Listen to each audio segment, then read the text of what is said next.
How do I know the will of God? దేవుని చిత్తం ఎలా తెలుసుకోవాలి అని రాసేస్తాడు. ఏమని చెప్పాలి? So answer is here.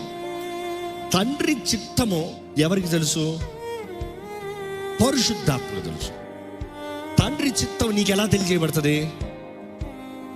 ఇంకా ఉంటుంది, బైబిల్లో రాయబడి ఉంటుంది, తండ్రి హృదయ తలంపులు ఎరిగి ఉన్న ఆత్మ తన ఆత్మ, ఈ ఆత్మ ఏం చేస్తాడంట, మన ఆత్మతో కలిసి he will reveal to your spirit the thoughts of God is revealed to your spirit through the Holy Spirit, not to your mind, to your spirit. నీ ఆత్మకి తెలియజేస్తాడంట తండ్రి తలంపుల్ని ఎరుగున్న ఆత్మ. అంటే పరిశుద్ధాత్మతో నీ సహవాసం కలిగి ఉంటేనే కానీ తండ్రి చిత్తం ఏంటనేది నువ్వు తెలుసుకోలేవు. until you have the relationship with the Holy Spirit you can never know the will of God. ఎందుకంటే the revealer is the Holy Spirit. ఈరోజు ఎంతో మంది పరిశుద్ధాత్మతో స్నేహం లేదు, కానీ తండ్రి చిత్తం ఏంటో చెప్పే.